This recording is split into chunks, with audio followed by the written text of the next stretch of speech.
Assalomu alaykum barchaga. Yaqinda yana bir ishlab chiqarish korxonasi uchun tuzilgan dasturni topshirdim. Bugun mana shu dastur haqida gaplashib o'tamiz. Bilamiz, ishlab chiqarish sohasi boshqa sohalarga qaraganda birmuncha murakkab hisoblanadi va shu bilan birga ishlab chiqarishni o'zini ham ikki turga bo'lsak bo'ladi. Ya'ni bir bosqichli ishlab chiqarish, ya'ni biz xom ashyoni demak ishlatamiz va bitta bosqichni o'zida, ya'ni yarim tayyor mahsulot bo'lmagan holatda tayyor mahsulotga aylanib chiqadi. Lekin ba'zi bir tarmoqlar borki, bunda ishlab chiqarish ma'lum bir nechta bosqichlardan o'tadi va har bir bosqichda deylik qandaydir bir yarim tayyor mahsulot qolishi va deylik oy yakunida biz umumiy bir balansimizni ko'rayotganimizda har bir bo'lim bo'yicha bizni qancha qoldiq mahsulotimiz borligini ko'rish. Ya'ni bularni faqatgina miqdor ko'rinishda emas, balki ularni ana shu qaysi bosqichga kelgan bo'lsa, o'sha bo'yicha tannarx ham bizga muhim hisoblanadi. Ko'rib turganingizdek, dastur aslida birmuncha murakkab albatta va bu yerda bir qancha jarayonlar, ya'ni ishlab chiqarishda bo'lishi mumkin bo'lgan deyarli barcha jarayonlar qamrab olingan. Ana shu xom ashyoni xarid qilishdan boshlab tayyor mahsulotni sotish va yakuniy foyda zararimiz, umumiy bir balans formamiz qanday ko'rinishga kelganigacha bo'lgan barcha jarayonlarni qamrab olingan. Hozir dasturni tushuntirishdan avval buni oddiyroq bir chizmalar yordamida ko'rsatib o'tmoqchiman. Chunki ma'lumotlarni kiritish jarayoni sizda tushunmovchiliklar yuzaga kelishi mumkin. Shuning uchun birinchi buni chizmalar yordamida sodda qilib tushuntirmoqchiman va keyin dasturga ma'lumotlarni kiritib, har bir qadamini qadama-qadam ko'rib chiqishga harakat qilamiz. Keling, dastlab mana shu chizma yordamida bizning yakuniy bir birlik tayyor mahsulotimiz tannarxi qanday shakllanganligini ko'rib o'tsak. Boshda aytib o'tishim kerak, bu dastur elektr shitlar ishlab chiqarish korxonasi uchun mo'ljallangan va har qanday mana shunaqa bir nechta jarayonlarda ishlab chiqarishni amalga oshiruvchi korxonalarga mos keladi. Demak, ishni boshlasak. Dastavval biz albatta ma'lum bir turdagi xom ashyolarni xarid qilamiz. Albatta xarid qilish jarayonlarimizda ana shu postavshiklar bilan bog'liq hisobotlar, ular bilan bog'liq aksiverkalar va hokazo hisobot formalariga ega bo'lamiz. Bu bilamizki, har qanday dasturning asosi sifatida qaraladi va kerak bo'ladi. Va biz mana shu dastur doirasida xom ashyolarni xarid qilishni ikkita yo'nalishda amalga oshirganmiz. Ya'ni bevosita, demak, mana shu asosiy xom ashyo omboriga xarid qilamiz va ular ma'lum bir normalar yordamida, ya'ni kalkulyatsiya normalari yordamida mahsulotlarimiz tannarxiga qo'shiladi. Lekin shunday xom ashyolar borki, biz ularni to'g'ridan to'g'ri qandaydir bir kalkulyatsiya normalari yordamida mahsulotimiz tannarxiga qo'shishga qiynalamiz. Ya'ni buni dasturda ko'rsak, mana qo'shimcha bu yerda tovarlar ombori deb qo'yilgan. Mana shu qo'shimcha xom ashyolarimizni, deylik, mana stretch bor, perchatkalar, maskalar, bularni biz to'g'ridan to'g'ri ana shu mahsulotimiz tannarxiga bitta-bittalar norma asosida qo'sha olmaymiz. Shuning uchun bularni ma'lum bir metod yordamida, mana hozir bu yerda lazer, svarka, kraska va yig'uv sexlariga bevosita proporsional tarzda, demak, bo'lib ularni yana alohida har bir mahsulotimiz turlari bo'yicha ham xarajatlarni yoyib yuborish imkoniyatiga ega bo'lamiz. Shuning uchun biz xom ashyo xarid qilishni ikkita yo'nalishda amalga oshirganmiz. Bu yana ham ana shu mahsulotimiz tannarxini optimalroq va aniqroq chiqishiga sabab bo'ladi. Xo'p, endi xom ashyolarni xarid qildik va ularni ma'lum bir normalar yordamida biz ana shu tayyor mahsulotlarimiz turi bo'yicha biz taqsimlab qo'yishimiz kerak. Ya'ni bu yerda hozir ko'radigan bo'lsak, mana bizda normalarni belgilash keltirilgan. Aslida bizda mana hozir ishlab chiqarish jarayonlarimizda nima bo'ladi? Oddiyroq birinchi tushunib olsak, birinchi tasavvur qiling, ana shu list, ya'niki temir listlar bo'ladi. Ana shu temir listlarni biz birinchi lazer sexda qirqib ma'lum bir bo'laklarga bo'lamiz va u ana shu bo'laklar yordamida bitta tayyor mahsulot ishlab chiqarilishi kerak bo'ladi. Va keyingi etapda bizda svarka sexi bo'ladi. Ana shu, demak, bo'laklarga bo'lingan deylik bir 6 bo'lak yoki 5 bo'lakli ana shu listlarni svarkada birlashtiriladi va yana qo'shimcha qandaydir bir xom ashyolar bu yerda ishlatiladi.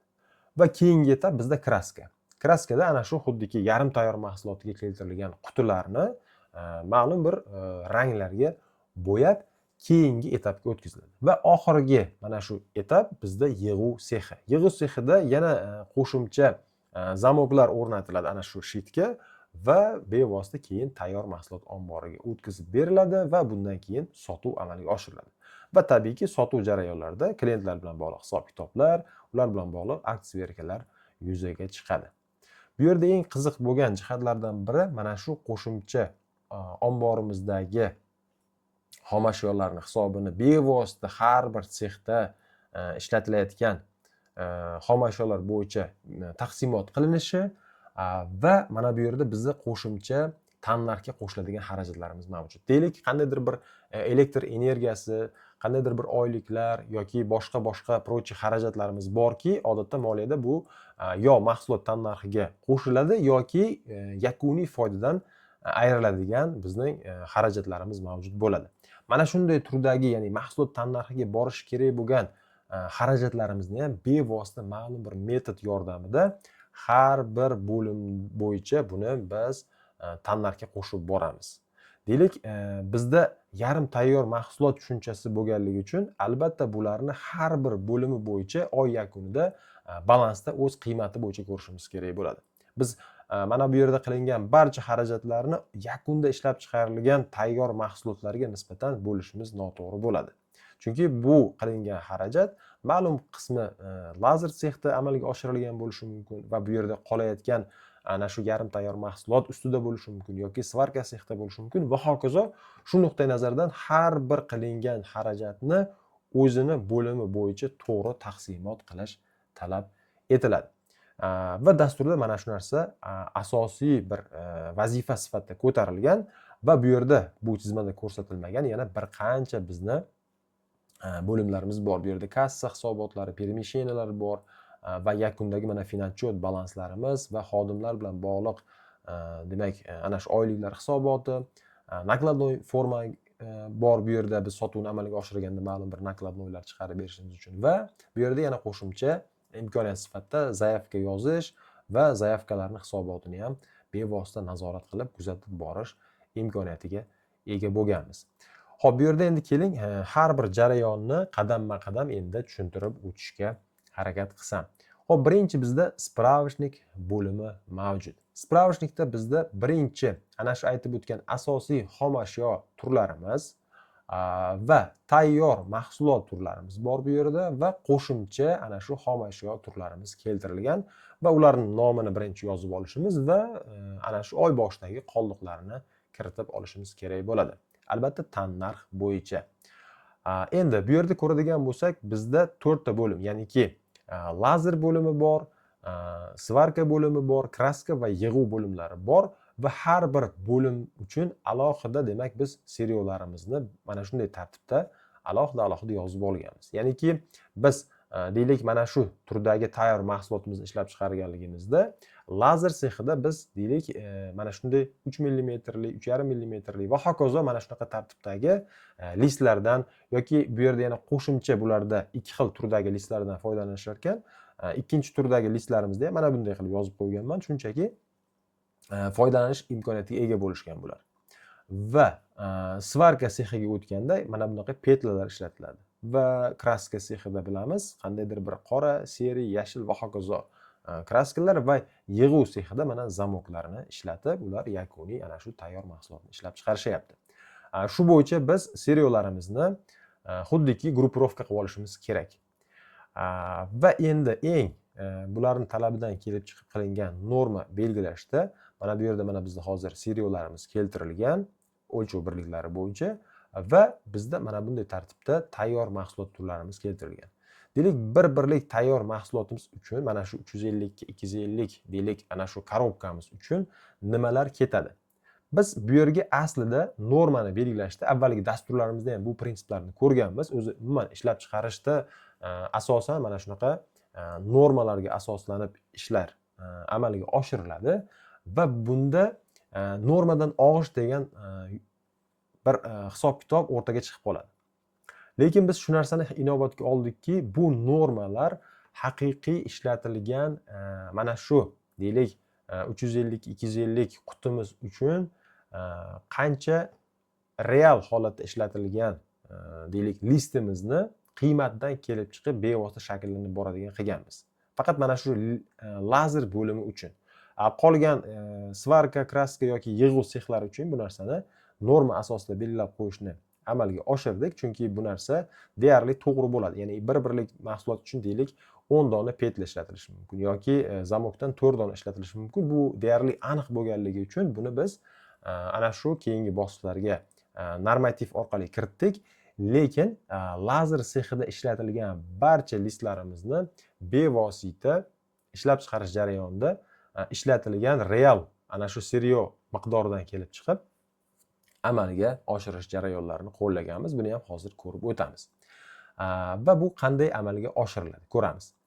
Xo'p, xomashyo omborini ko'radigan bo'lsak, xomashyolarimiz mana hozir spravishnik bo'yicha turibdi va ularni oy boshiga qoldiqlari bevosita bizda ko'rinib turibdi. Ya'ni spravishnik ma'lumotdan tortib olib kelyapti.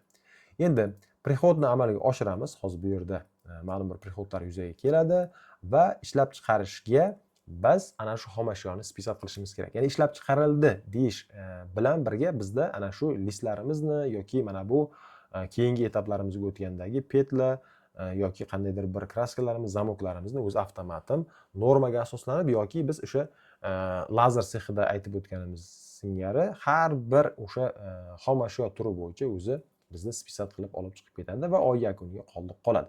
Bu yerda yana bir qancha imkoniyatlar bor. Bunga hozir alohida to'xtalib o'tamiz. Xo'p, keling endi biz ishlab chiqarishni amalga oshiraylik. Ishlab chiqarish bo'limiga keladigan bo'lsak, bu yerda sana keltiriladi. Masalan, 1-yanvar lazer sexida demak ishlab chiqarish ishlari boshlab yuborildi.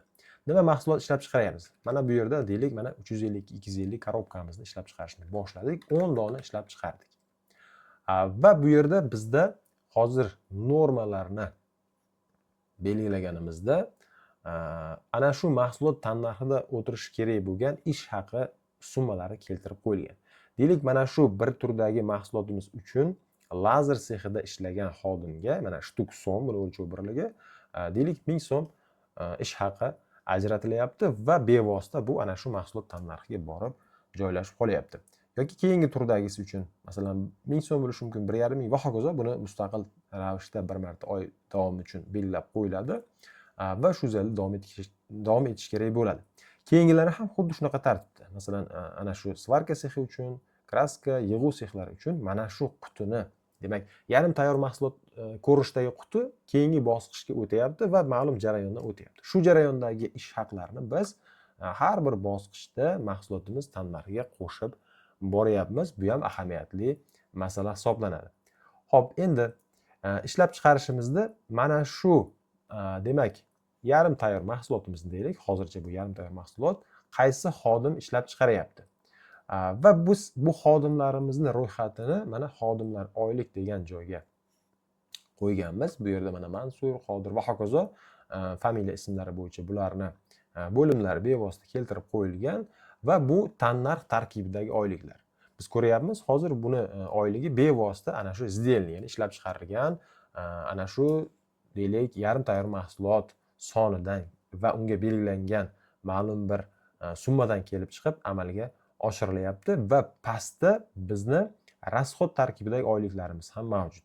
Ya'ni bular mahsulot tannarxiga qo'shilmaydi. Ya'niki bu masalan administratsiya xodim bo'lishi mumkin, buxgalter, oshpaz, qorovul va hokazo bo'lishi mumkin. Bularning oyligi bevosita tannarxga to'g'ridan to'g'ri borishi noto'g'ri hisoblanadi. Ya'ni moliya nuqtai nazaridan ham bu noto'g'ri hisoblanadi. Shuning uchun bularni yakuniy foydadan ayriladigan deylik oyliklar deb qarasak bo'ladi. Xo'p, mana shu ro'yxat asosida biz ana shu ishlab chiqarayotgan paytimiz mana lazer bo'limida xodimni ismini tanlab qo'yishimiz kerak. Mansur. Va bunda hozir nima yuzaga kelyapti? Mansurni ko'radigan bo'lsak, mana Mansurga hozir начисление 10 000 so'm bo'lyapti. Ya'ni biz 1000 so'm belgilab qo'ygan edik bir birlik mahsulot ishlab chiqarganligi uchun va u 10 dona ishlab chiqardi, начисленияsi bu yerga kelib joylashyapti. Bu tushunarli. Va shu bilan birga biz bu yerda yozishimiz kerak. Biz normalarni belgilash jarayonida aytib o'tgandim. Mana bu standart normalarni belgilash har doimgi prinsipga asoslanadi, lekin bizni lazer bo'limida shunday holat bo'ladiki, ana shu listni ko'p ishlatish, kam ishlatish, mana shuni nazorat qilish uchun bevosita aniq tiniq ishlatgan seriodan kelib chiqib mahsulotimizning normasi shakllansin. Xuddiki mana buni teskari tartibi. Biz buni berardik va shu asosda xomashyoni spesat qilardik. Endi biz xomashyoni ishlatilganligini yozsak, shu asosda bizning normamiz shakllanyapti. Buni hozir ko'ramiz, qanday bo'layotganligini. Mana ishlab chiqarishga kelyapman va bu yerdan list nomini tanlayman. Deylik, 3 millimetrli listimiz va list sonini deylik 2 dona listni ishlatyapti. Va bu yerda biz umumiy normamiz listlarda kilogrammga nisbatan hisoblanganligi uchun, ya'niki biz listlarni bu yerda hozir kilogrammda xarid qilar ekanmiz. Shuning uchun biz uni spesat jarayonini ham kilogrammga o'tkazib qo'yganmiz. Lekin list sonini yozish orqali biz mana bu yerda bitta deylik 1 kilogramm bitta shtukdagi listimizni kilogrammni yozganmiz. Ya'niki bizda bir dona 3 millimetrli listimiz 1,5 kilogrammni tashkil etyapti deylik. Mana shundan kelib chiqib, hozir mana ishlab chiqarish jarayonimizda 2 dona listni ishlatdik va bu 3 kilogrammni tashkil etyapti. Va ikkinchi turdagi xomashyoyimiz, yana bu ham list deb qo'yganmiz. List 1 ni deylik ishlatsin. Bundan ham masalan 3 dona ishlatyapti. Bunda ko'rsak, mana buni ham kilogrammlar bevosita bu yerda norma sifatida kiritib qo'yilganligi uchun mana 1 kg 350 gramm. Shunga asoslanib buni ham bizni normamizni bevosita shakllanyapti va bizni xomashyo omborimizdan mana shu 3 kilogrammga deylik 4 kilogrammlik listlarimiz spesat bo'lib, mana shu birinchi yarim tayyor mahsulotimiz tarkibiga o'tib ketyapti. Hop, endi buni ko'ramiz. Hozir Mansurni tushundik, bu oylikka qanday borishligini va endi birinchi lazer sexini, ya'niki lazer omborini bitta ko'rib qo'yamiz. Ya'ni bu yerda mana lazer, svarka, kraska, yig'uv sexlari mavjud. Bular ham ishlab chiqarish sexi bir vaqtning o'zida va bir vaqtning o'zida bular ombor sifatida qaralishi mumkin. Ko'ramiz, lazer sexida ko'rsak, mana ishlab chiqarildi. Birinchi turdagi mana shu tayyor mahsulotimiz 10 dona va buni jami narxi 56.200 so'm. Bu jami narx qayerdan shakllanyapti, buni ko'ramiz. Bu yerda ko'rsak, mana bevosita serial narxi. Bu serial narxi bizdagi mana shu listimiz va mana bu turdagi listimizni hozircha bular bizda tayyor mahsulot xomashyo omborimizda mavjud. Mana masalan bu yerda 15.000 so'mdan va bu yerda 10.000 so'mdan 2 tonnaga 1 tonna bor ekan. Shulardan kelib chiqib ishlab chiqarishimizga spesat qilib, mana hozir bu yerda mana umumiy 85.500 so'mlik xomashyolarimizni spesat qildi. Ya'ni ana shu 10 dona mahsulotimizni ishlab chiqarish uchun va buni hozir tayyor mahsulot omborini ko'rishimiz kerak. Lazer ombori. Mana bu yerdagi seriyoyimizning narxini mana bir birligi uchun 8550 so'mdan qilib shakllantirib beryapti. Endi keyingisi bu ish haqi. Ko'rdik, biz ana shu xodim uchun bir birlik ishlab chiqargan mana shu yarim tayyor mahsulot uchun, hozircha endi yarim tayyor mahsulot deb turamiz. Bu o'sha hali tayyor bo'lmagan shit quti tasavvur qilish uchun ana shuni ish haqisi mana 1000 so'm bo'layapti. Endi bu yerda qo'shimcha tovarlar narxi degan tushunchani men tizimida aytib o'tdim. Bu qayerdan kelib qolyapti? Bizi mana bu yerda qo'shimcha tovarlar ombori mavjud edi.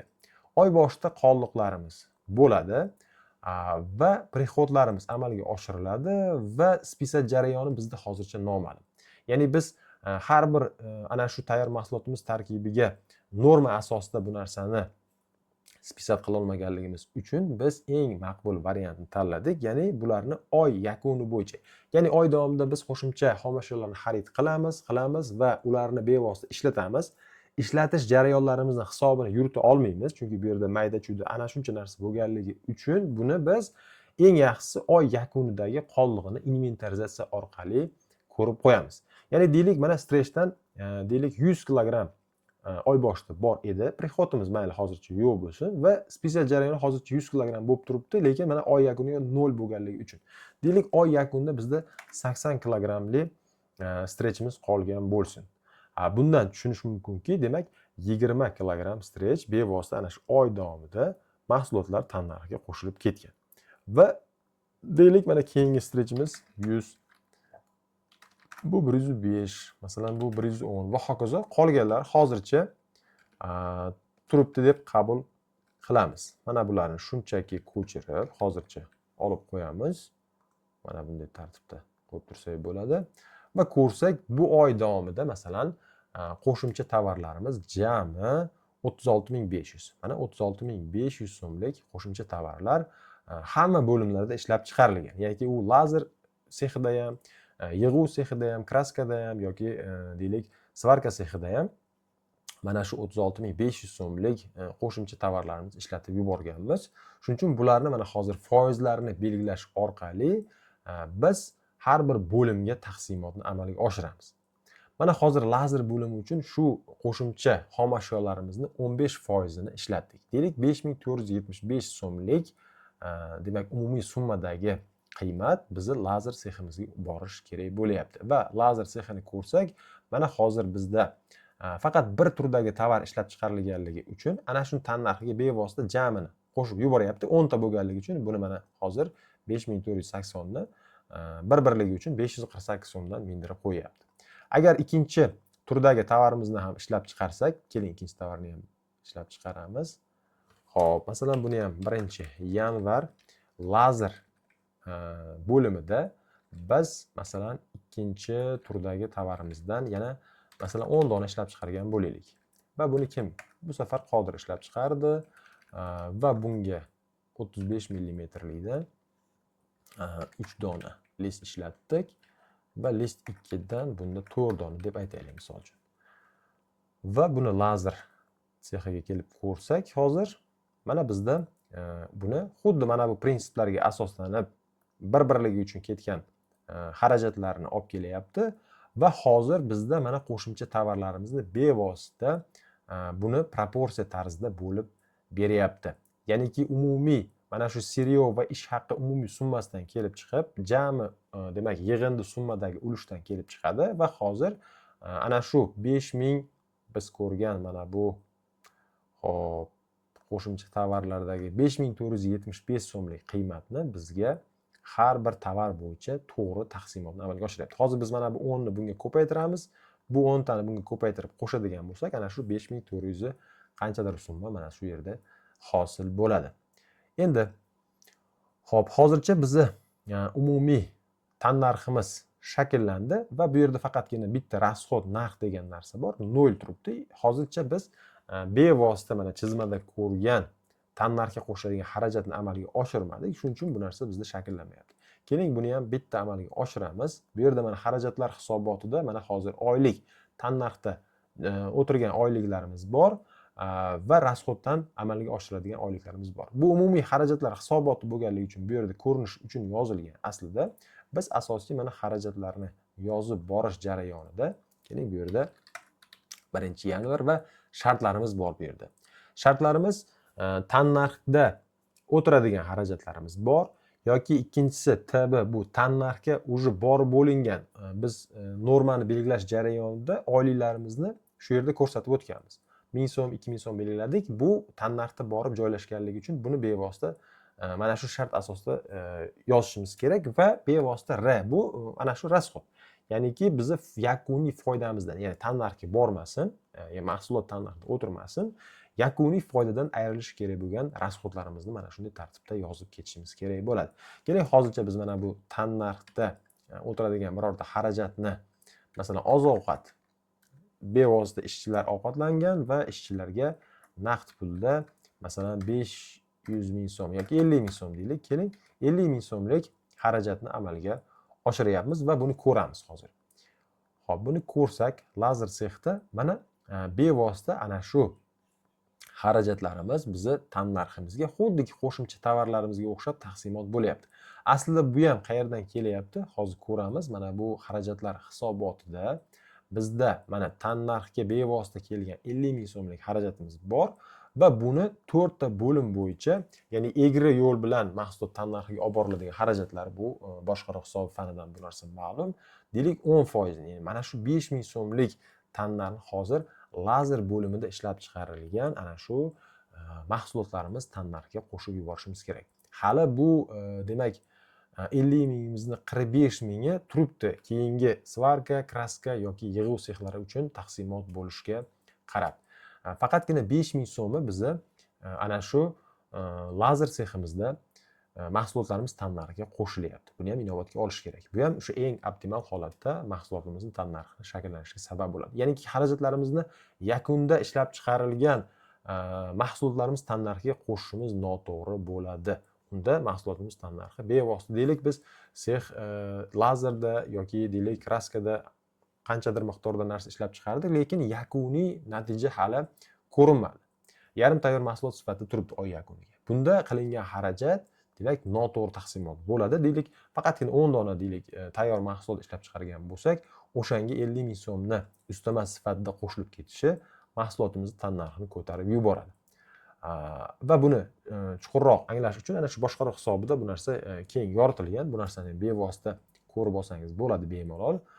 Ya'ni bu yerda hammasi ipidan ignasigacha deyarli hisob-kitob qilingan, o'ylangan jarayonlar inobatga olingan. Xo'p, mana shu 5000 so'mlik xarajatimizni mana bizda yana siryo va ish haqi umumiy summasida proporsiya qilib olingan va buni bizda mana rasxodlarimizni bevosita shu nisbatga asoslanib, xuddiki qo'shimcha tovarlarimizga o'xshab taqsimot amalga oshirilyapti. Va ko'rib turganingizdek, mana shu bir birlik mahsulotimizni tannarxi lazer sexida ishlab chiqarilgan yarim tayyor mahsulotimizni tannarxi shakllanib chiqyapti. Ya'ni bu yerda siryo, ish haqi, qo'shimcha tovar va ana shu mahsulot tannarxida joylashib qolgan xarajatlarimizni hisobiga yig'indi sifatida ko'radigan bo'lsak 9850 so'm bo'lyapti va 10 dona ishlab chiqarildi. Tabiiyki umumiy summasi 98573 so'mni tashkil etmoqda. Va bu yerda biz bir narsani inobatga olganmiz. Mana shu yarim tayyor mahsulotimiz ishlab chiqarilishi bilan bu keyingi etapga o'tish kerak bo'ladi. Ya'niki lazer sexda ana shu listlarni ishlatdi va bevosita ishlab chiqardim deb biz mana bu yerda o'zi ishlab chiqarish operatsiyalarini amalga oshirishimiz bilanoq bu bizni lazer seximizda ishlab chiqarildi va bevosita kraska sexiga o'tib ketish kerak bo'ladi.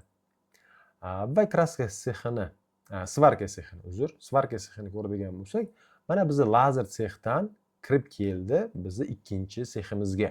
Bu hali ham bizda yarim tayyor mahsulot. Oy boshida ma'lum qoldiqlar bo'lsa, bu yerda yozib olinadi. Yoki bu keyingi oyda mana shu qoldiqlarimizni bu yoqqa ko'chirish orqali. Va ko'ramiz, lazer sexdan o'tib keldi va kraska sexga o'tib ketish kerak. Biz svarka sexida turibmiz. Endi keling, hozir svarka sexida ham ma'lum bir mana shu yarim tayyor mahsulotimizni deylik 5 donasini ishlab chiqarishga beramiz. Ya'ni ishlab chiqaramiz. Buni qanday amalga oshiramiz? Ishlab chiqarishga kelamiz va deylik ana shu 1-yanvarning o'zida xo'p, svarka seximizda birinchi turdagi mahsulotimizni 5 donasini ishlab chiqaryapmiz. Buni deylik kamolda ishlab chiqardi. Mana ko'rsak, svarka sexida bizga qo'shimcha list nomlarini yozishga ehtiyoj bo'lmaydi. Chunki biz aytib o'tganimizdek, bizda mana bu normalarimiz o'zi avtomatik shakllanadi va bu qat'iy belgilangan normalar asosida shakllanganligi uchun bu narsani yozishga hojat qolmaydi. Hozir bir narsani ko'rmabmiz, uzr. Bu yerda mana biz ishlatgan listlarimiz kilogrammidan ularni mana shu ishlab chiqarilgan mahsulot sonidan kelib chiqib, avtomat demak teskari normamiz shakllanadi. Keling, buni ham bitta ko'rib qo'yamiz. Mana normalarimizga kelsak, bizda mana shu birinchi turdagi tayyor mahsulotimiz uchun deylik 300 gram mana shu siryomiz ketyapti. Va listimizdan 410 gram ketyapti. Agar hozir biz bu yerdagi deylik ishlab chiqarishda biz 3 mm dan 2 dona list emas, 3 dona list ishlab chiqarganimizda hozir bizning normamiz mana shunga mos ravishda o'zgarib qolishini ko'rishimiz mumkin. Ya'ni ko'proq list ishlatdimi, demak tabiiyki bu normativda bir birlik tayyor mahsulot uchun ana shu turdagi siryoyimizdan ko'proq ishlatildi degan aniq qarorni bizga ko'rsatib beryapti. Mana shu ikkita lazer seximizdagi ikki turdagi siryolarimizni mana shunaqa tartibda aniq spisat qilish imkoniyatiga ega bo'lganmiz bu yerda.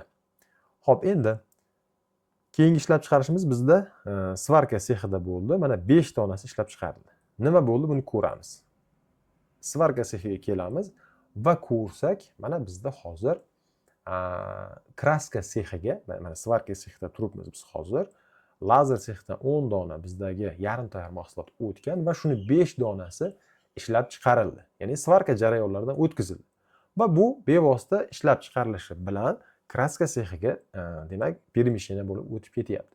Va bunda ko'rsak, narxi mana 12 minglik narsamiz bu yerda 94 mingga aylanib qolyapti. Bu qanday yuzaga kelyapti? Buni ko'ramiz. Bu tanlarx ham xuddi ana shu lazer sexida ko'rganimiz singari, mana lazer sexidan bizga 12.155 so'mlik xomashyo, yarim tayyor mahsulot o'tgan va endi biz bunga svarka narxini qo'shyapmiz. Bu qayerdan kelyapti? Bu 77 minglik narx. Biz mana bu yerda ishlab chiqarish qilganimizda mana 5 dona birinchi turdagi mahsulotimizni. Bu normaga asosan bunda mana svarka seximizda bizda 10 dona, 2 dona, 2 dona har xil turdagi petlalar ishladi. Va bularni narxidan kelib chiqib, ana shu deylik bu yerdagi 77 ming so'mlik xomashyoni spisat qilib olib chiqib ketyapti. Biz xomashyo omborimizni ham mana ko'radigan bo'lsak, mana ishlab chiqarishga hozir svarka sexda mana 10 donamiz uchun mana 5-1-1 qilib biz normani belgilagandik. Shunga asoslanib turib 50 dona, 10 dona, 10 dona har xil turdagi petlarni olib chiqib ketdi. Endi spisat qildi. Ya'ni mahsulot tannarxiga o'tib ketdi va bularni deylik mana oy boshidagi qoldig'i bo'yicha hozir mahsulot tannarxiga mindirib beryapti. Endi shu joyda bitta narsani ko'rib ketaylik, keling. Prixod jarayonlarini qo'shilganda qanaqa bo'ladi? Masalan, bizning petlamiz bor edi 5000 dona 700 so'mdan bor edi va bu hozircha mahsulotimiz tannarxiga 700 so'mdan qo'shilib turibdi. Lekin prixod qilamiz. Keling, petla 0.3 ekan. Hop, 5000 dona. Xomashyo xarid qilish. Bu yerda masalan 5-yanvar holatiga pastlashingiz o'rizordan turkum. Bu yerda ham turkumni inobatga olish kerak. Buni aytib o'tgandim. Mana bu qo'shimcha xomashyolar bor va asosiy xomashyolar bor. Bu yerda biz asosiy mana bu skladni tanlashimiz mumkin. Bu asosiy ana shu norma asosida mahsulotimiz tannarxiga o'tiradigan serialni bildiradi va bu yerda qo'shimcha tovar bo'lishi mumkin. Shuni narsaga e'tibor berish kerak. Shunga qarab bizni omborlarimiz shakllanadi. Keling, hozircha bizda skladga borib joylashsin. Petlalarimiz mana bu petladan deylik, yana 5000 dona xarid qilaylik. Keling, 8 so'mdan. Mana 4 million so'mlik petlarni xarid qilyapmiz. Va ko'ramiz, xomashyo omboriga kelib ko'rsak, mana hozir 5000 ta bor edi, yana 5000 ta qo'shildi. 700 so'mga 8 so'm. Umumiy holatda bizni bir dona petlamiz bu oy uchun 750 so'm. Ya'ni bu oy ishlab chiqarilgan ana shu tayyor mahsulot tarkibiga bu 750 so'm qiymatda, demak, borib joylashadi. Bu yerda hozir prinsip qanaqa? Mana shu 5000 ga 5000 ni qo'shib mana 10000 dona petlarimizni hosil qildik.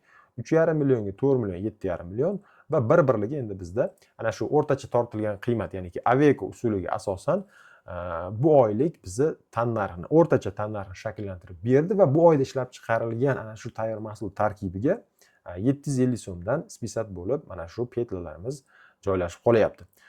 Va boshqa hamma xomashyoyimiz ham xuddi shu prinsip asosida. Biz endi bu yerda ko'p prixod qilmadik, bittagina mana misol orqali tushuntirdim. Shu asosda bizni ana shu oylik tayyor mahsulotimiz tarkibidagi xomashyoyimizni narxini chiqarib beryapti. Xo'p, endi mana shu prinsip asosida davom etamiz va ko'rdik. Mana svarka sexiga kelsak, bizni ana shu 12000 ga lazer sexdan o'tgan narsa, buni tarkibiga mana svarkadagi hozir tushuntirgan serialarim qo'shildi, ish haqi, qo'shimcha tovarlar. Bu yerda mana hozir svarka sexiga qo'shimcha tovarlarimizni keling qayerda ko'rgandik? Xo'p, mana bu yerda ko'rgandik. Mana bu svarka sexi uchun biz 20% xarajatni, ya'ni jamiki 36500 so'm qilingan xarajatni 7300 so'mini svarka sexi uchun biz taqsimot qildik. Ya'ni taqsimot bazasi sifatida biz o'zimiz qandaydir bir foizlarni statistikaga asoslanib yoki real bir o'zimiz ishlab chiqarish jarayonlarimizdan kelib chiqib buni bilamiz. Shuning uchun 20% ni shu svarka sexiga taqsimot qilishimiz kerak edi va mana shu 7200 so'mlik tannarx hozir svarka sexiga borib mana bu yerda joylashib qolyapti qo'shimcha tovarlarimiz ichida. Endi rasxodlarimiz ham xuddi shu prinsip. Buni ko'rgandik, lazer sexi misolda tushuntirib bergandim. Shunday qilib bizdagi keyingi etapda yarim tayyor mahsulotimizni qiymati oshib mana 95 ming so'mga kelib qolyapti. Va bu bevosita keyingi etapga kraska sexiga sakrab o'tyapti. Kraska sexini hozir ko'rsak, mana hozir svarka sexdan o'tgan peremishina bo'lib, mana 5 dona yarim tayyor mahsulot turibdi. Va bunda ham xuddi o'sha prinsip asosida ishlab chiqarish qilinadi, unga bevosita oyliklar, xarajatlar, qo'shimcha tovarlar ustiga minadi va yig'uv sexiga o'tadi. Yig'uv sexidan yakunda bu ana shu bizni tayyor mahsulot omborimizga kelib joylashib qoladi. Mana hozir bizda hech qanaqa tayyor mahsulot omborimizda hech qanaqa prixod yo'q, sababi hali bu svarka sexidan endi o'tgan. Hali u kraska bo'lmadi, yig'uv sexidan o'tmaganligi uchun bizda bu oyga deylik ishlab chiqarish amalga oshirilmayapti. Keling, bu narsani ham hozir amalga oshirib ko'rib qo'yamiz.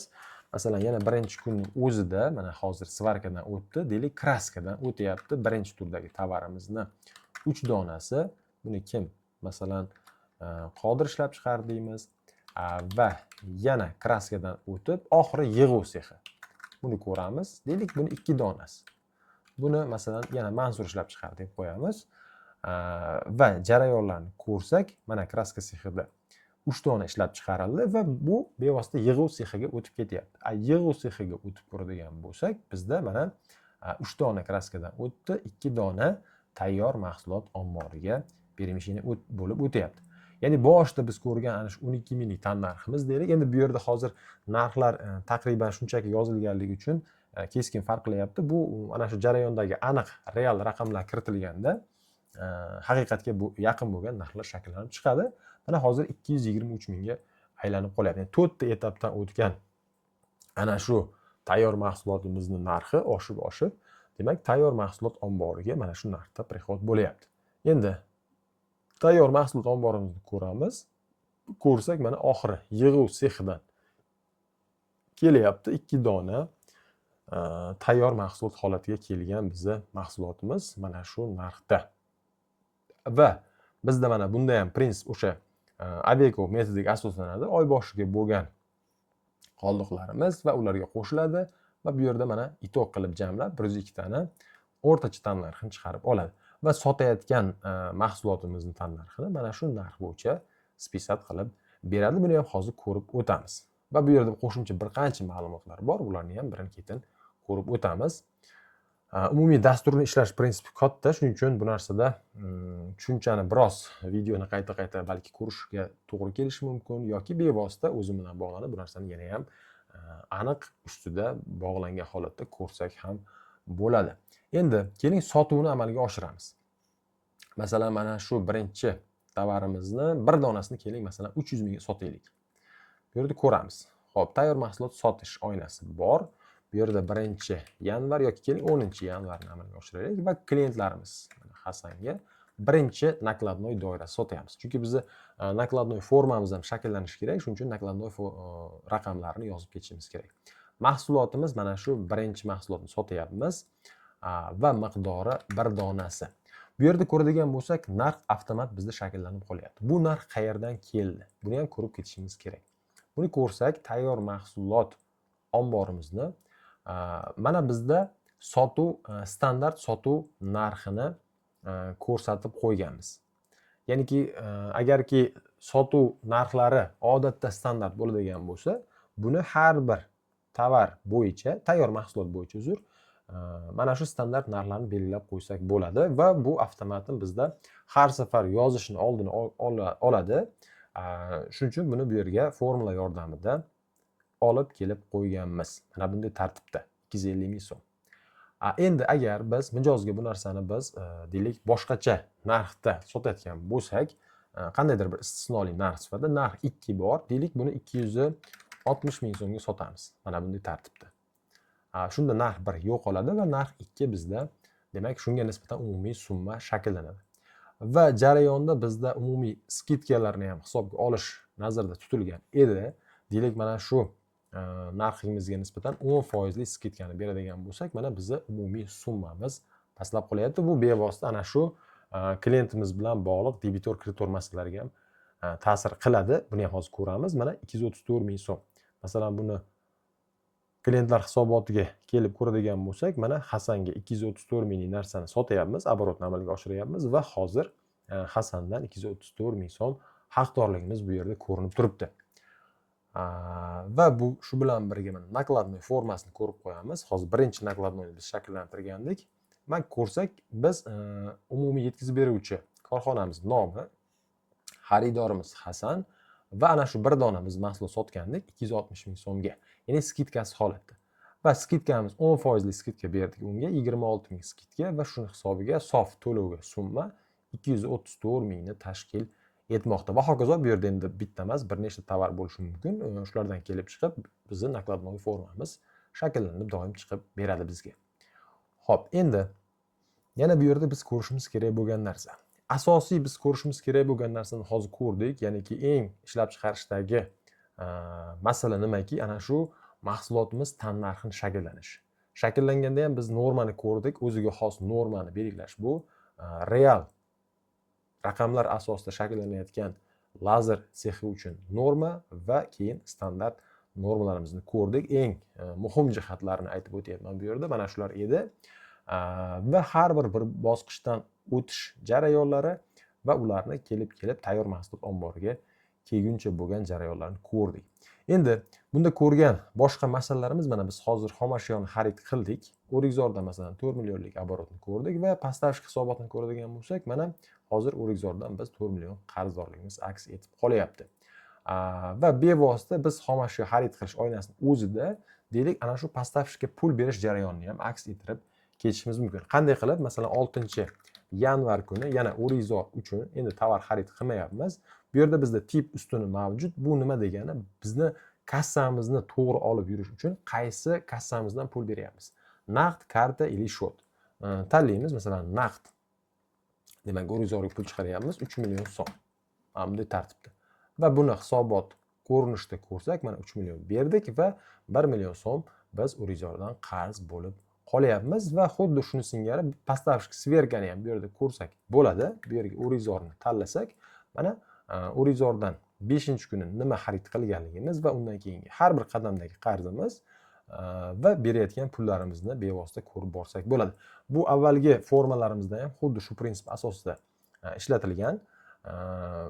Ya'ni umumiy sverka formasi odatda shunday bo'lgani ma'qul. Ya'ni bitta sverkani o'zida hamma ma'lumot jamlangan. Masalan, qachon, nima xarid qilindi, necha dona, nech puldan va qachon qaysi turda pul berildi va nech pul va har bir qadamdan keyingi bizni qarzimiz yoki haqqimizni bevosita ko'rib borsak bo'ladi. Va bu yerda qo'shimcha ikkita yana ustun bor. Turkumlarni ham ko'rib ketsak bo'ladi. O'zimiz uchun bu albatta. Ya'niki skladga bevosita xarid qilgan asosiy xom ashyolarimiz yoki ana shu qo'shimcha tovar sifatida xarid qilgan xom ashyolar. Bu ko'proq biz uchun muhim bo'lgan ma'lumot hisoblanadi bu narsa. Bu yerda izoh sifatida qandaydir bir ma'lumotni yozib ketgan bo'lishimiz mumkin. Shuni ham ko'rish uchun bu qo'shimcha imkoniyat deb qarasak bo'ladi. Bu umumiy ana shu pastavshiklar bilan bog'liq sverka formamiz edi. Endi klientlarimiz ham xuddi shunaqa. Biz hozir xom ashyo xarid qilishni mana shu 3 ta bo'lim orqali amalga oshirdik. Endi tayyor mahsulot sotish, ularning hisoboti va sverka holatlari ham xuddi shunga o'xshash prinsip asosida, faqat teskari tartibda mana shu 3 ta bo'lim orqali ko'rsak bo'ladi. Klientlar hisoboti, ularni keyin mana bunday tartibdagi deylik yana ana shu sverka formalarini ko'rib o'tsak bo'ladi. Xo'p, endi keyingi ko'radigan narsamiz bizda qolyapti hozir. Mana xarajatlarimiz hisobini ko'radigan bo'lsak, bu yerda mana oziq-ovqat bevosita hozir bu yerda 3 ta turda tannarxda o'tirgan xarajatlarimizni alohida ko'rishimiz mumkin. Mana bu 50 mingni tannarxga borib bo'lgan xarajatlarimizni ham biz berib boramiz oylik sifatida. Shunda bu joydan ko'rsak bo'ladi. Yana rasxodlarimizni ko'rsak bo'ladi va jami bo'yicha ko'rsak bo'ladi. Hozir bizda faqatgina bitta ma'lumot, keling ma'lumotni sal ko'paytiramiz. Bu yerga deylik 2-yanvar kuni tannarxga borib joylashgan xarajatlarimizni ko'raylik. Xo'p, xarajat turi mana oylik tannarx deb aytamiz va qo'shimcha bizga xodimni ism familiyasini tanlash talab etiladi. Chunki xodim bilan bog'liq xuddiki aksiverka hisobot shakllanishi uchun biz qaysi xodimga oylik berayotganligimizdan bevosita belgilab ketsak bo'ladi. Buni kartadan tashlab beryapmiz. Masalan 100 ming so'm. Va xodimni tanladik. Masalan bu Tohir bo'lishi mumkin. Xo'p, 3-yanvarga endi shunchaki rasxod. Rasxod masalan transportga rasxodni amalga oshiryapmiz. Shu yerdan bo'lsin bu, masalan 70 ming so'm. Bu yerda mana klient nomi keltirilgan. Buni ko'radigan bo'lsak, nima uchun kerak? Bizda shunday bir vazifa qo'yildiki, xarajatlar ba'zida bevosita ana shu mijozni o'ziga tegishli bo'ladi. To'g'ri, umumiy hisobda korxonaning foydasidan ketadi bu, lekin mijozlarni har biri bo'yicha biz tahlilni amalga oshirayotganligimizda bu narsa kerak bo'lyapti. Masalan, hozir bu yerda Hasanni keling belgilab qo'yamiz va ko'ramiz bu natijasini qanday.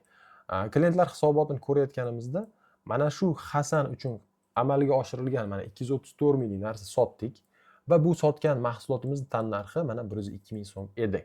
Bu 102 ming so'm bizni mana tayyor mahsulot omborimizdagi mana shu 102 ming so'mlikni qiymatni ko'rsatib beryapti. Endi va bundan tashqari biz ana shu Hasanga deylik ana shu transport xarajatini amalga oshirdik. Bu 70 ming so'm bo'lyapti. Demak, biz Hasandan 61 ming so'm foyda ko'rayotgan ekanmiz. Xuddi shuni singari boshqa mijozlarimizni ham tahlil qilib ko'rsak bo'ladi. Va bu yerda yana qo'shimcha bitta formani kiritganmiz.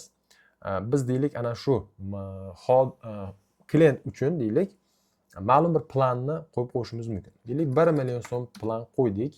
Mana 234 minglik oborotni amalga oshirdi va bu yerda hali 766 ming so'm mijozimiz minusda turibdi. Yana oborot qilish kerak. Va uni har bir 30 kunlikka mana bu oy bo'yicha dekada, ya'ni har 10 kunlik uchun mijozimizni qaysi kunlarda xaridni amalga oshirganligini ham ko'rib ketsak bo'ladi. Bu ham qo'shimcha bir ma'lumot sifatida keltirilgan. Ayni qaysi kunlar bo'yicha xaridni amalga oshirgan va uni yig'indisini har bir 10 kunlik bo'yicha ko'rish imkoniyatiga ega bo'lmoqdamiz. Xo'p, va qo'shimcha bu yerda ana shu mijozni umumiy ulushdagi foizni ham bu yerda ko'rib ketsak bo'ladi. Endi bu yerda hozir qo'shimcha klientlarimizni yozsak bu ma'lumotlar bevosita shakllanadi. O'ylaymanki bu narsa aslida tushunarli bo'lyapti. Xo'p, endi bizda yana qanday holatlar bor? Xarajatlarimizni yozib bordik va yozib borganimizni keling xarajatlar hisobotini ko'rib qo'yishimiz kerak. Hozir jami bo'yicha ko'ryapmiz.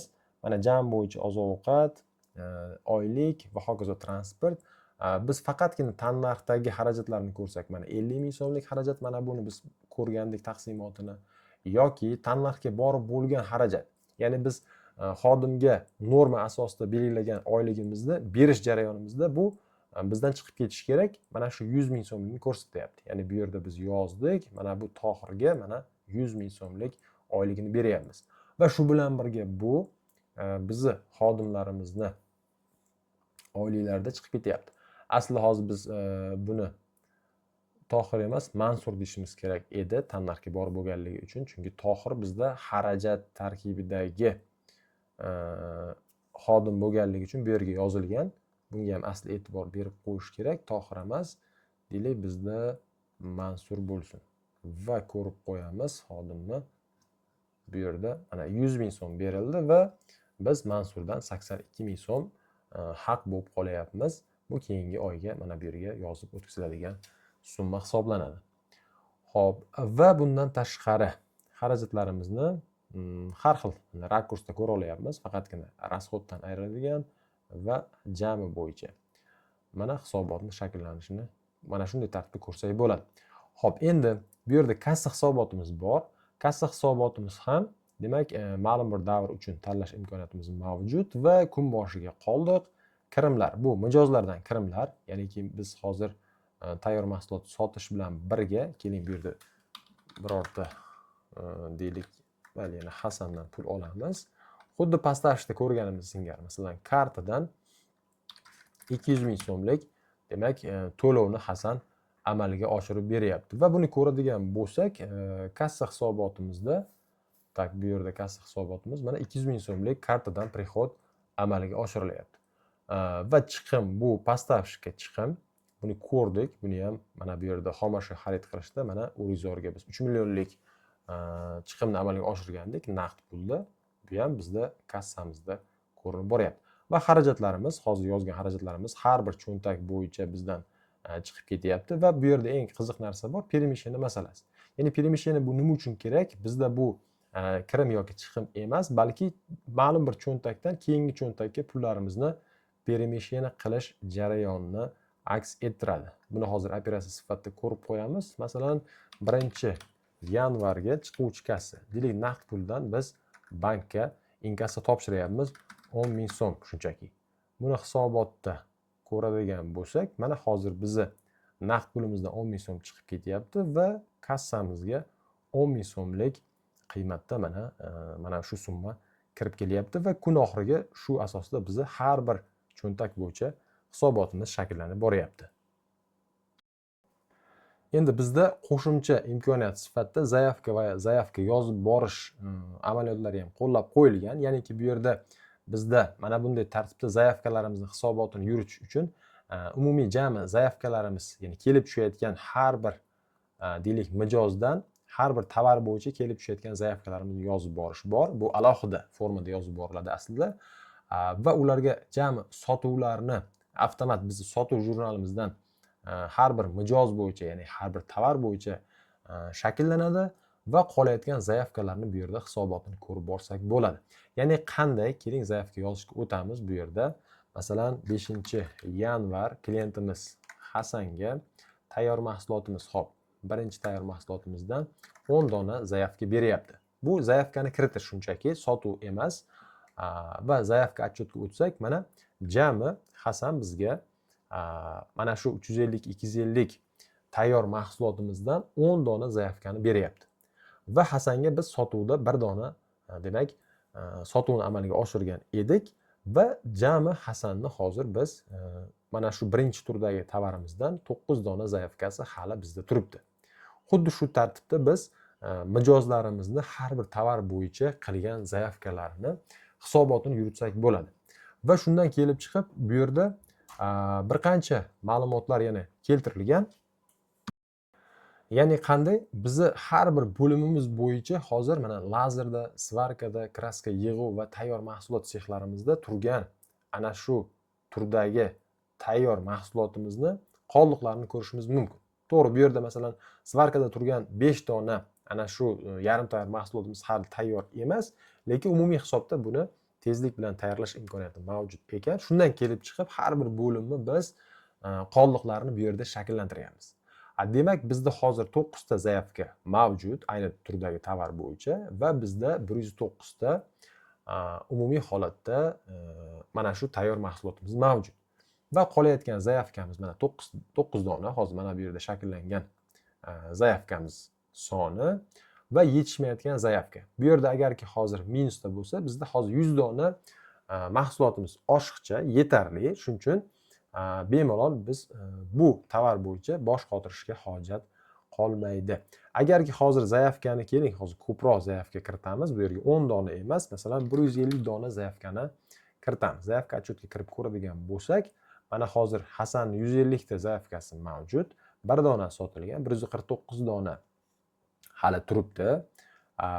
Va bizni seximizda 109 dona deylik tayyor mahsulot bor. Ya'ni tayyor mahsulot sifatida 101 ta va qolayotgan oldingi etaplarda yana 5 ta, 2 ta va 1 ta mahsulotimiz bor va shuni hisobiga qolayotgan zayavka va hozirgi bor tayyor mahsulotlarimiz farqi sifatida mana 40 dona yana yetishmayotgan tayyor mahsulotning hisobini shunday tartibda ko'rsak bo'ladi. Bu endi qo'shimcha tarzda qilingan hisobot shakli. Bu kimdirlarda bunga ehtiyoj bor, kimdirlarda esa ehtiyoj bo'lmasligi mumkin. Va endi yakuniy bizni hisobotlarimiz bu fin отчет va balans hisoblanadi. Va bu yerda ko'radigan bo'lsak, bizni birinchi fin отчетimiz, ya'niki bu oy davomida qilingan oborotimiz. Oborot bu ana shu sotgan mahsulotimiz, sotuv narxi bo'yicha mana biz hozir Hasanga 234 minglik mahsulot sotdik va buni tan narxi ko'rib o'tdik avval 102 ming ekanligini va xarajatlarni qildik. Xarajatlarimiz ham bu yerda faqatgina mana shu umumiy foydadan ayriladigan xarajatlar 70 ming so'mlik xarajat ko'rsatib o'tilyapti. Ya'ni mana bu xarajatimizni. Biz nima uchun mana bu oziq-ovqat va oylik xarajatda ko'rmayapti? Ular bevosita avval mahsulot tan narxiga qo'shilganligi uchun u mana shu deylik 102 minglik qiymatni ichida o'tiribdi. Va bu yerda bo'lishi mumkin, ya'ni administratsiya oyligi, bu ham xarajat sifatida, ya'ni rasxod sifatida berilgan oyliklar, buni biz yozmaganligimiz uchun chiqmayapti bu yerda. Va biz aniq yakuniy sof foyda yoki zararni ko'rishimiz uchun bu yerda qo'shimcha imkoniyat berilgan, ya'niki seriolar yoki umuman har bir bo'limdagi qoldiqlarimizni haqiqiysi bilan solishtirib qo'yish farqini ko'rsak bo'ladi. Ya'niki deylik, mana stereo inventarizatsiyasi. Bu yerda ma'lumotni ko'ramiz. Mana xomashyo omborga kelamiz va bu yerda ko'rsak bizni listlarimiz yoki mana petla, kraska yoki mana zamoklarimizni bu hisob bo'yicha qilingan ishlar edi. To'g'ri, lazerimizda qilingan xarajatlarimizni biz aniq amalga oshira oldik, lekin qolgan bo'limlarimizdagi xarajatlarni reja tannarx asosida amalga oshirganmiz. Undagi og'ishlarni biz real qoldiq sifatida bu yerga yozadigan bo'lsak, ana shu farqni bizga foyda yoki zarar sifatida olib borib beradi va shuni hisobiga bizni yakuniy foydamiz aniq bo'ladi. Biz ya'niki ana shu oy yakunidagi inventarizatsiya natijasida xomashyo qoldiqlarimizni korrektirovka qilib olamiz va shuni natijasidagi deylik ko'p chiqishi mumkin yoki kam chiqishi mumkin. Ana shu farqni demak umumiy nimaga, bizni yakuniy foydamizga yoki zararimizga olib borib beradi. Bu yerda endi hozir shunchaki avvaliga yozilgan ma'lumotlar keltirilgan. Masalan, keling, bu ma'lumotlarimizni hammasi deylik to'g'ri ko'chib o'tgan bo'lsa, bizda hozir 0 yoki bizda mana shu petlamizdan 9950 ta emas, 9900 ta qolgan bo'lsin. Mana 37500 so'mlik farq chiqyapti bu xomashyo ombori o'zida. Buni finat счетda ko'rsak, mana 37500 so'mlik farq bizda, ya'ni umumiy foydamizni kamayishiga sabab bo'lyapti. Lazer yoki svarkadagi farqlarni ham xuddi shunaqa tartibda. Endi bunda xomashyo emas bular bevosita yarim tayyor mahsulot. Oy yakunida deylik, inventarizatsiya qilinganda 10 dona emas yoki biz lazer seximiz hozir 0 qolyapti. Odatda lazer sexi 0 bo'lar ekan. Keling, svarka sexini. Masalan, svarka sexida 5 dona emas, 4 dona bizda ana shu yarim tayyor mahsulotimiz qolgan bo'lsin, bitta farq beryapti. Yoki buni 10 dona to'g'ri deb qo'ysak, mana hozir svarka seximizdagi 12 minglik farqni ham bizga finat счетimizga olib kelib beryapti. Xuddi shunaqa prinsip asosida biz har bir bo'limimiz bo'yicha farqlarni ham inobatga olganmiz. Ya'ni maqsad mana shu yakuniy foydani to'g'ri ko'ra olish. Endi bundan tashqari korxona uchun yana asosiy, ya'ni muhim bo'lgan hisobot shakllaridan biri bu albatta balans hisoblanadi. Ya'ni bizni korxonamizda endi nimalar bor? Har bir bo'lim bo'yicha mana xomashyo omborni qoldig'i, deylik, mana 427 millionlik narsa, bizda xomashyo omborimizga kelamiz. Mana bu 427 millionlik qoldiqni ko'rsatib beryapti. Yoki deylik qo'shimcha xomashyo 3 millionlik qo'shimcha xomashyoni ko'rsak, mana qo'shimcha xomashyo omborini keling bu yerda filtrlab ko'ramiz. Mana bunday tartibda mana 3 millionlik xomashyomizni, qo'shimcha xomashyolarimizni qoldig'ini ko'rsatib bermoqda. Ya'ni balans shaklida bizni hozir korxonamizda nimalar bor degan savoliga javob bermoqda. Har bir bo'lim bo'yicha, tayyor mahsulot ombori bo'yicha mana klientlardan haq yoki kassamizdagi qoldiqlarimiz, xodimlar bo'yicha haqdorlik, qarzdorlik, bu prinsipimiz eng asosiy e'tiborga molik bo'lgan joyda biz avvalgi dasturlarimizda bevosita kassadan berilgan xodimlarga berilgan pullarni xarajat sifatida qarar edik. Ya'ni kassa tamoyili asosida ishlar edik, lekin bu safar boshqacha, ya'ni reallikka yaqin bo'lgan prinsipni qo'lladik, ya'ni hisoblash tamoyili. Bizni mahsulotlarimizning tannarxida bevosita ana shu hisoblangan tannarx boradi. Kassadan berish bu shunchaki xodim bilan bog'liq ana shu debitor kreditor masalasini to'g'ri ko'ra olish uchungina hisoblanadi. Bu ham demak dasturning yanada takomillashganligidan dalolat bo'ladi. Hop, keyingisi oxiri mana поставщикlardan qarzimiz va shu asosda bizni hozirgi sof oborotimizni ko'rsak bo'ladi. Ya'niki bu nima degani? Balans aslida hozirgi korxonamizdagi bor bo'lgan barcha aktivlarimizni yig'amiz va barcha qarzlarimizni yopganimizdan keyin hozirgi qo'limizda qolishi mumkin bo'lgan umumiy aktiv yoki deylik buni hammasini pulga aylantirsak qoladigan summani bizga ko'rsatib beradi. Balansning umumiy demak mohiyati mana shundan iborat. Bu bizni asosiy ikkita formamiz edi. Mana shu orqali biz korxonamizning umumiy bir holatini yuqoridan xuddiki bir xarita singari ko'rish imkoniyatiga ega bo'lamiz. Menimcha dasturni barcha bo'limlariga qadamma-qadam ma'lumotlarni kiritish orqali, demak hisobotlarni, ma'lum bir formalarni ko'rib o'tdik. Va shu bilan birga aytmoqchiman, dastur faqatgina algoritmlar yig'indisi emas, balki bunda ana shu maxsus moliyaviy, aniq-tiniq bo'lgan bilimlarni bu yerga qo'shganmiz. Sababi har qanaqa korxona uchun bu xoh ishlab chiqarish bo'lsin, xoh bir savdo korxonasi bo'lsin, albatta ana shu ishlab chiqarilayotgan tayyor mahsulot yoki sotilayotgan tovarni tannarxini bilish eng asosiy birlamchi masala hisoblanadi. Va shundan kelib chiqib ma'lum bir qarorlar qabul qilinadi va albatta bu korxonani kelgusi faoliyatiga bevosita ta'sir qiluvchi qarorlar hisoblanadi. Shuning uchun bevosita shu dastur bo'yicha yoki shunga o'xshash dasturlar bo'yicha murojaat qiling. Albatta sizni shaxsiy biznesingizga moslab ayni bir moliyaviy bilimlarni birlashtirgan holatda dasturlar tuzish imkoniyatiga ega bo'lamiz, xudo xolasa. Va kelgusi ishlarda albatta shunga o'xshash videolarimizni yoki shunga o'xshash dasturlarimizni ko'rsatib borishda davom etamiz. Buguncha shular. E'tibor uchun kattakon rahmat.